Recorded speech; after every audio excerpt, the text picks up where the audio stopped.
Hi, friends, and welcome to Tuesday Tea Time with Sahdi and Omni, where we spill the tea and drink the tea, all about our spiritual practice throughout the week. I'm Omni. And I'm Sahdi. And today's tea time is all about letting go and releasing. And at the end, I'm going to talk about a ritual I did, and I'm going to read directly out of my journal, which is something I've never done before. I'm interested. I want to know. Yeah. So a lot of times we hold on to things out of fear, and it disrupts the natural flow of energy, and it starts to create blockages that can manifest as emotional, physical, or spiritual stagnation. We're going to be talking about 7 major things that a lot of people have trouble with letting go. And then we're going to teach you how to actually let go, because I get asked that question a lot where people are like, well, I know I need to let go of this, that, or the other thing. But they're like, but I don't know how. Yeah. I mean, I was one of them. I was like, I know I need to work on this. I don't know how. Yeah, exactly. And we can jump right into the first one that I wanted to talk about was jobs. That drain your energy. Yep. Because I feel like that's a big one for most people.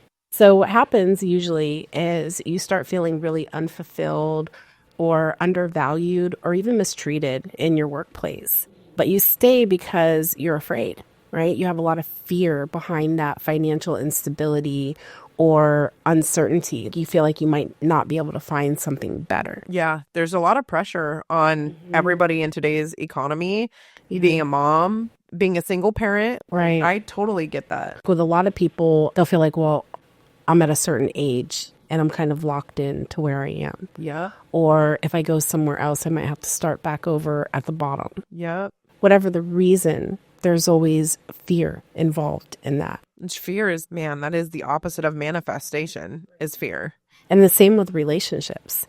We do that a lot within relationships too. We cling on to these toxic relationships. Again, societal pressure where you need to be married and have children and a picket white fence. Yeah, right. And the relationship might have served a purpose for a period of time, but it's no longer serving its purpose anymore. And you're just staying there because you feel stuck. Well, and especially when you have children, it's like, well, I don't want them to come from a broken home. Who coined that term, broken home? Yeah. You can have 2 separate households and it being loving and supportive and beautiful. With all of these things that you're letting go, there are always another way around it. You have to address that it's even an issue.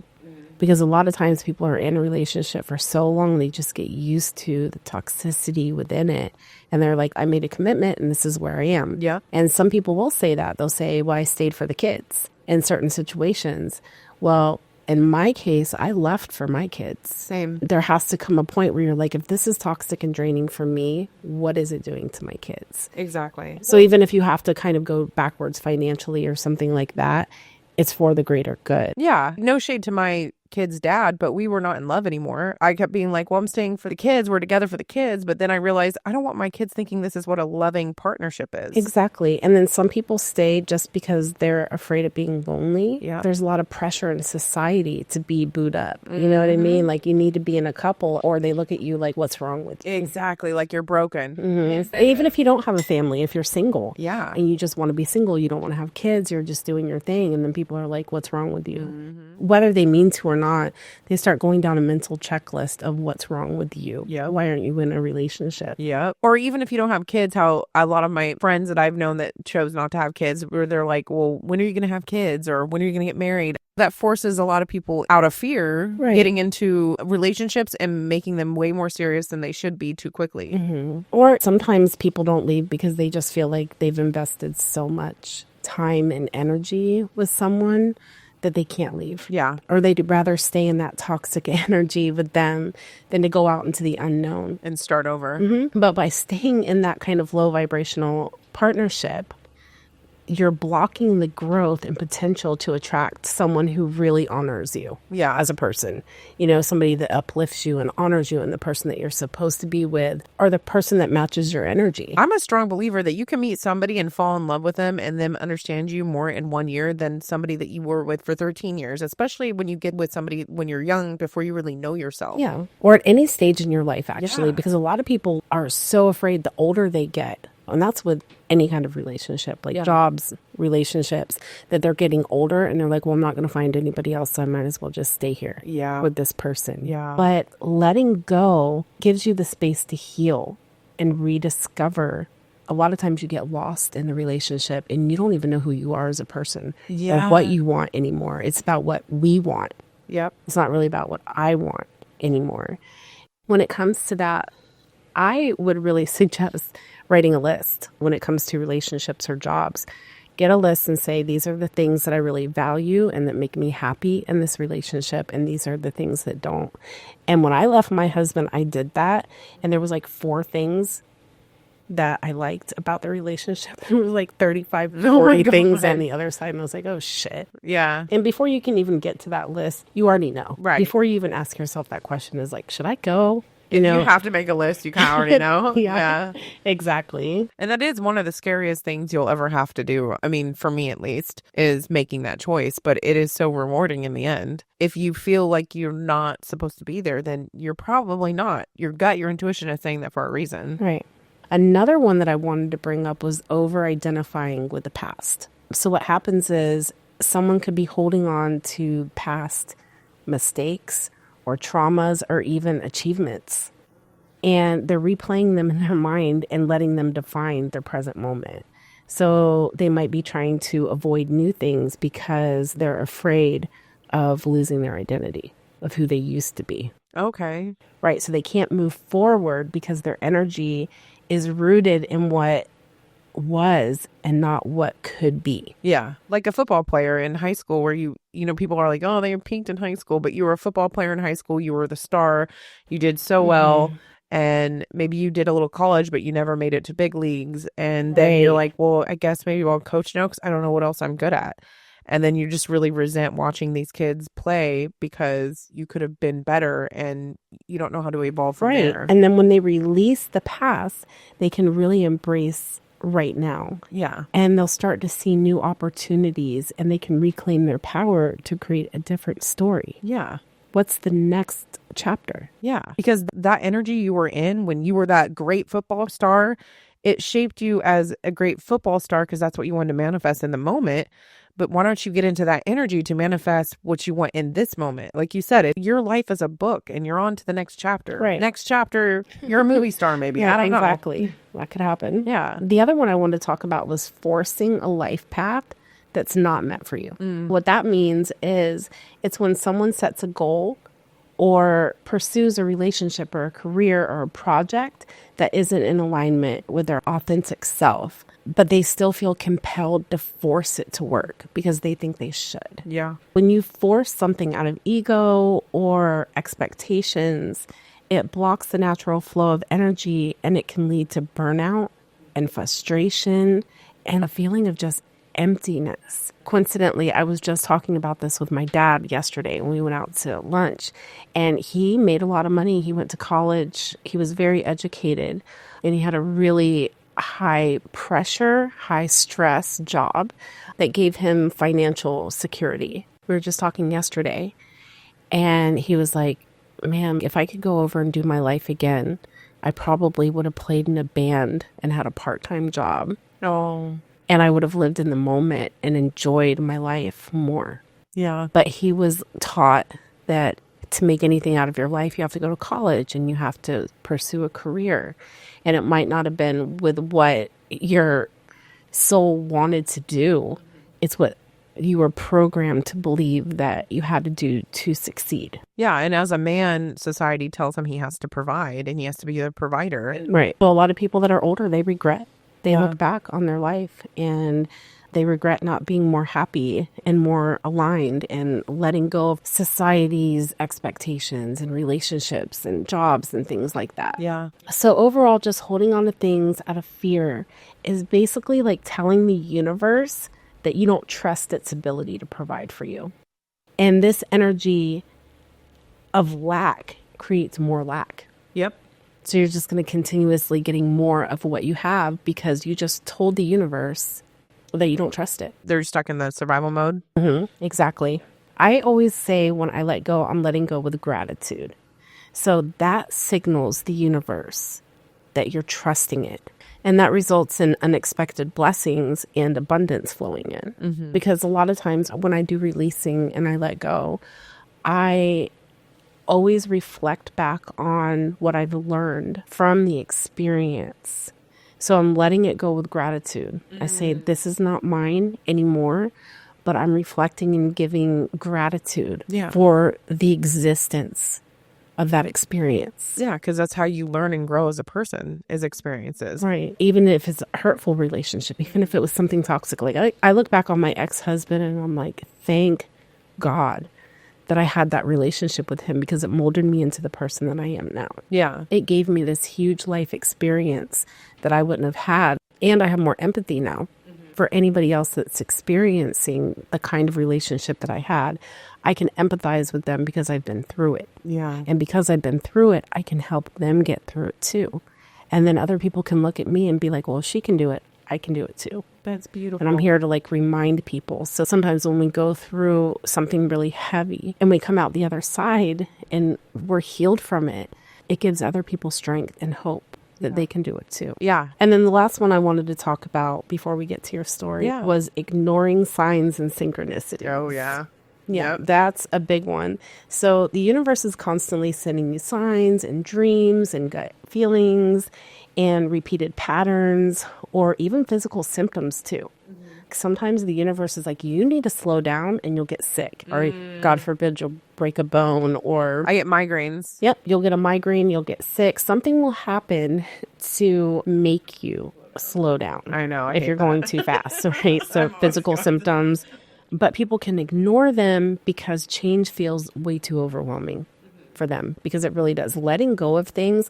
And it's so crazy. We always talk about it in spirituality. You just have to let that go, or, do a ritual and burn that and let it go. But it's so deep and so heavy with certain things that you don't know how to let that go. It's been such a big part of your life. Yeah. And it's okay to do smaller rituals too, and have grace with yourself and patience with yourself, and tell the universe, I don't know how to let this go yet, but I'm open for the universe to show me different possibilities. Yeah. And let it go in little pieces. Right, exactly. But when you're not listening and you're ignoring the divine guidance, it cuts you off from the flow of synchronicity, and it keeps you stuck in resistance, right? Yes. So once you start paying attention to the signs and acting on them, your life starts to align effortlessly. Yes. Right? It just becomes easier every single time. All the dots start to connect. That's my favorite. Right. It all pretty much boils down to fear for the most part. And for whatever reason, sometimes people are like, well, I don't trust what's ahead of me is going to be better than what I'm leaving behind me. And then there's the attachment, that comfort zone that we were talking about, right? So it's like, well, this feels familiar and it feels safer than the risk of change. Yeah. And then there's ego, and their identity might be tied to the situation. Like, let me ask you a question right now, Omni. Okay. So if you just met me and I'm sitting across from you like we are now, and I asked you to tell me who you are. Who are you? Who are you, Omni? At this moment? Yeah, right now. Who are you? Like, if we were just meeting, I was like, hi, I'm Sahdi. Nice to meet you. Can you, in a minute or less, tell me who you are? I've had to do that at a job before. Tell me, who are you? I had told them a mom is probably one of the first things that come up. I'm a mom of 3. I'm a business owner. I do a podcast. I'm a bartender. I'm a people person, high energy. I like to go on adventures and hike. I like to think that I'm empathetic. I'm a healer. I'm spiritual. Okay, I love that. Okay, so we're going to stop there. And I'm really, really fucking proud of you. Because most people stop the first few things that you said. You weren't telling me who you are. You're telling me what you do. Yep. Yeah. I'm a mom. Yep. I'm a bartender. I do a podcast. Yeah. I'm this. I'm that. But that's not really who you are. Right. That's what you do. Yeah. You are a mother. Right. Yeah. And so I think it's really interesting that most people, when you ask them who they are as a person, they'll respond with what they do. I'm a Marine. I'm a cook. I'm a computer programmer, a grandparent. Yeah. They go down the list of the things that they do, but not really who they are. Yeah, because it's really hard because other people don't ask you that. And I sure as heck don't necessarily ask that myself enough, at least. Mm-hmm. But it's funny because I started saying I'm a mom, and then I thought that's not, because this was just on the fly. I didn't know she was going to ask me that. When I was doing my 13 wishes for the new year a while back, I was telling a friend about it. And I was telling her, it has to be 13 things, goals, or whatever that you want for yourself. She's like, well, I want my kids to do this. And I said, that's not for you, baby. That's for your kids. This has to be for you. She could only come up with 3. It's very difficult. Yeah. So that's a part of it too. That's part of letting go is, who are you? Who would Omni be? I'm asking anybody who's listening right now, who are you if you take away all of those titles and it's just left with you?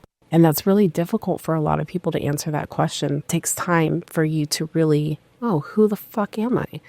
What are my gifts? What are my strengths? How would I explain to somebody who I am without all of the identity that I'm attached to and all the different masks that I put on daily? You put on probably 10 masks a day. You know what I mean? You put on the mom mask and the friend mask and this and that, job and everything else that you do. And we all do that. That is a part of letting go, is releasing that identity and really tapping into who you are as a person and what you want and what you deserve and what you need to be in alignment with your soul purpose. For me, for sure, my calling is to be a healer and to help people in one way or another. Right. And it's about surrendering too, right? Part of letting go is really surrendering. I've heard this before from religious people. You'll have a situation where it brings you to your knees and you're just like, I can't take this anymore. And you surrender to it. That's when life starts giving you what you need. Yeah. You're sitting there, right? And you're forcing it and you're clinging to things and you're resisting and you're in your ego. Life just keeps running you through the ringer because you haven't given up yet. And surrender doesn't make you weak. Not at all. There are a lot of things where when you finally get to the point where you're like, okay, I can't take this anymore, and you surrender to it, it brings up so much peace. And it raises your vibration and you release what's been holding you back, what's been lowering your vibration. And when you finally let it go, the universe is like, all right, they're ready now. Yeah, I got you. I got you. And it's also telling the universe, I fucking trust you. Yeah. You know what I mean? I know you have my highest good in mind. That's why you've been sending me all these synchronicities. And my intuition has been on point and telling me that I need to let this go. But I'm going to face my fears because I know that I am divinely guided and the universe has got me. And so once you have that trust, everything starts to fall into place. So usually when people feel stuck, despite everything else, all of the warning signs that are there, everything, their intuition, everything saying that you have to go and they just can't do it, it usually means that their attachment to it runs deeper. And it's tied to their identity, their survival instincts, or unresolved trauma. First of all, in the process of letting go, I would say that you really have to ask yourself the question, what am I afraid to lose if I let this go? What does holding on to it give me? And then once you uncover those answers, you can start to focus on the healthier ways to meet those needs. Say, for instance, you're in a toxic job and you have to get out of it. First, you have to make the decision and letting it go that this is not healthy for me anymore and I cannot be here. It's not in alignment with me. And then the second stage to that is saying, okay, what actions can I take? So, okay, this is my fear. I'm afraid of being broke. I'm afraid of not being able to get a better job. So on your days off, you go look for a different job. You start manifesting another job that you want. And once you find that other job, it'll be easier for you to transfer over. Yeah. Right. So you start making these steps in your mind. You're already gone. You're already like, this isn't for me anymore. And your mind is already on to something different. And with all of your will and power and energy, you try to focus on shifting away from where you are right now. Yeah. Like And that can be visualizing. with anything. Leaving a relationship, you start thinking about, where would I live if I wasn't with this person? How would I maintain the life that I have? And start just playing it over in your mind and making a conscious decision that even though you haven't let it go quite yet, you're in the process of making that dream a reality. I always tell people to make a list. Make a list of what you want. For instance, if you're dating and you're wanting a guy, write down the list of everything you want from them, not what you don't want, and put it in your pillowcase. And then picture a life free of that. Yeah. I really imagine it. Like, what is it going to feel like? And what is it going to feel like to not hold on to this fear anymore? Mm-hmm. What does the next version of your life look like? And completely let yourself submerge into that energy and get excited about it. And even when people are attached to their identities, identity is fluid. So letting go of that doesn't erase who they were, but it allows them to grow into what they were meant to be. Acknowledging the person that they used to be, and the same thing, giving gratitude to that. Thank you for the older version of myself that got me to where I am right now, but now I'm looking forward to the future and my new identity. Yes. And don't ever think you're done evolving. And then there's the last one that I find this the hardest, radical self-honesty. Yeah. This one is really heavy, but it's so transformative. Being really honest with yourself is like taking away all the external circumstances, and you have to go deep down into yourself and be completely honest and expose yourself. A lot of times it is easier to blame other things. I can't do it because of this, or I can't do it because of that, and all this external energy around you, right? And then if you take all that away, what are you left with? Where am I in my existence right now that I'm allowing myself to be treated this way, or allowing myself to be in these situations? And it's hard when you really take a look at yourself and you stop blaming everybody else or your circumstances or whatever. And then you're like, oh, it's me. Yeah. Hi, I'm the problem. It's me. Yeah, I'm the fucking problem. Holy shit. Like, this is my fault. I am where I am. Yeah. Like, I did this to myself, right? Yeah. Really, when you get down to that, journaling is a big thing too. You could ask yourself, what would it take for me to let this go? Or if I had 6 months to live, would I still be holding on to this? And I love that one. I do too. It's like, yeah, if I had 6 months to live, would I still be working here? Would I still be in this relationship? What would I be doing if I only had 6 months to live? And that puts things in perspective. Right. So like what's important and what isn't. Yeah, because you don't know how long this life is. Right. Different things that you can do. So we always talk about petitions. Letting it go and sending it out to the universe through a river or fire or something like that. There's all kinds of rituals that you could look up and do. Then there's action. Move your energy, like dance, yoga, or even intense exercise can help dislodge what's trapped in your nervous system. Kickboxing. Right. It can help with trauma release, and you can just rage out and scream and yell, get the energy out by any means necessary. And you can also think about what you're releasing as you're dancing. Oh, okay. And dance like nobody's watching. Nobody says that you actually have to know how to dance. Listen to some music, and as you're listening to the music, imagine yourself releasing whatever it is that you want to let go of.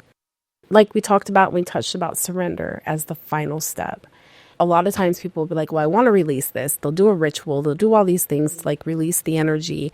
And then for some reason, it still has a hold of them. So that's when the surrender comes into play. And you really have to just be like, that's it. I keep thinking of somebody on a weight loss journey. It's not until they finally surrender and like, I'm done living this way, that they finally make that huge change to just live a healthier lifestyle. Oh, I love that one too. Yeah. And then just petitions. You can say things like, I release this to the universe. Show me the way forward. Because a lot of times we don't have it all figured out. We just know that we have to let this go right now because it's killing us. Yeah. Or it's too toxic for us. And then we can say things to the universe like, show me the way. Show me what I do now. A lot of times when we release toxic situations, there's a grieving process that goes along with that a lot of people don't talk about. Even if you're leaving a toxic relationship, nobody liked your partner and it was really bad. Just because you let that relationship go doesn't mean that you're not going to grieve that person. I've been through that. I said, just because I'm the one that ended it doesn't mean I don't get to grieve what should have been. Yeah, we grieve not just the loss of the thing, but the loss of the person that we were in that relationship. Yeah. Allow yourself time to grieve. It looks different for everybody. You might let go of something and release it for your highest good, but you might also have to go through a grieving process for a couple days, a couple weeks, a couple months. I look at it like when you do the releasing, it's like pouring peroxide on a wound. Yeah. And then the grieving and afterwards is the wound's finally able to start healing. It's not like the next day you pop out of it and you're like, I'm great. Exactly. I mean, sometimes it's instant. Yeah. On occasion. But not always. And that's okay. Once you release something, there's an emptiness there. What are you going to fill it with? What are you going to replace that with? Kayaking. Right? That's what I did. Right. But every step you take, even if it feels small, is progress. So trust when you're ready and the universe will create the opening. Amen. Amen. Namaste. Not bitches. All right, Omni, tell us what happened with you. All right. So I'm going to read straight from my journal. This is from my gratitude journal. Thank you, Omni, for being so open. I'm trying. Okay, it says, today or lately, I've been grateful for healing. I've been struggling with severe loneliness. I dove deep into understanding why that is, because I really just went into myself. I can't sleep in silence when I don't have anybody there, even though I'm hyper independent. My thoughts, while alone, I struggle to stay still. When I was about 3, I would stay home during the day with my dad, who worked third shift. My mom and my 3 sisters had school and work. As they left, my dad would immediately try to get me to go lay down with him for a nap on the couch. But I had just woken up, so I would lay down with him, awake, and wait for him to fall asleep. Then I would get up to play quietly. I couldn't watch TV, and I couldn't be loud, or my dad would wake up and be angry and sometimes violent. So I would play by myself day in and day out, quiet and in fear. One day, my dad woke up and smelled the stove on and something cooking. He panicked, seeing I was missing, and ran to the kitchen, finding that I had pulled a chair up to the stove at 3 years old, boiled a pot of water, and made some ramen because I chose to feed myself over the fear of being caught and waking up my angry dad.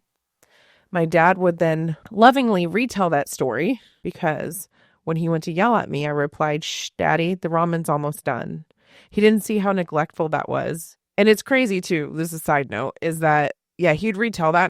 It would be embarrassing because people would give him looks like, that's not funny. That's actually scary and dangerous. Anyways, the thought of me being such a tiny child having to fend for myself was a huge realization that it is a root to the feeling tree of this loneliness in my chest.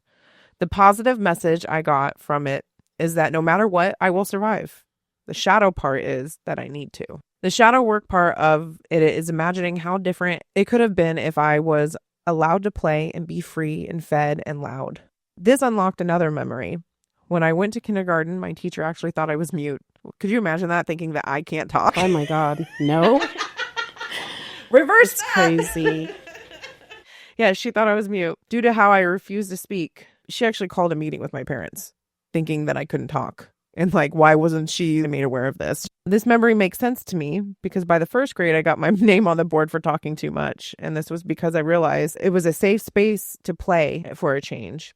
As a mother, I couldn't imagine being that purposely neglected. If my smaller self was a child, I would have at the very least fed her, let her watch cartoons. I would go tired because that would be my responsibility and honor as a parent. I am doing a releasing ritual tonight to release these negative feelings. I will write down all the things my 3-year-old self should have gotten and burn them. And in honor of that ritual, I will sleep in silence tonight. So that's what I wrote in my journal. And that night I did a releasing ritual. And what I do with every ritual is I pull things, what I feel called to pull. So I got a black and a white candle. I thought ancestor money, and I was going to write stuff on just a regular piece of paper. My idea was I always call forth my ancestors to help me with things, especially personal things. So I light ancestor money to call anyone that's passed over, any ancestors, any soul family that's out there to help me. And so I'd grabbed a stack of it, not thinking much about it. I was going to write on the petition things that I should have had, like you should have been able to play as loudly as you wanted as a child.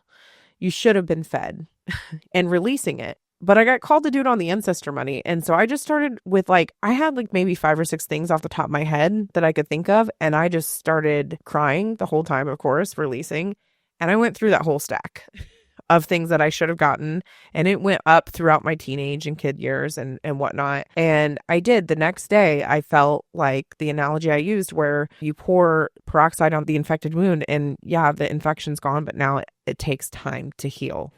So I'm giving myself that grace. And I did. I slept in silence that night. I could say I haven't really struggled with feeling lonely since then. And it's not a magical trick. Sometimes you have to do this a couple times in a row or do different things or whatever. But so far, I feel good about it. I know I have more work to do on my childhood traumas. I think everybody does, right. Different aspects. But this one particular part that I was able to nail down because I sat down, I quieted my mind, and I journaled about it really help me as far as it comes to letting go. Oh, I love that. Thank you for sharing that with us. Yeah. Thank you for listening. I think that's all the tea we have for this week. So as always, remember to keep your minds open. Namaste, bitches.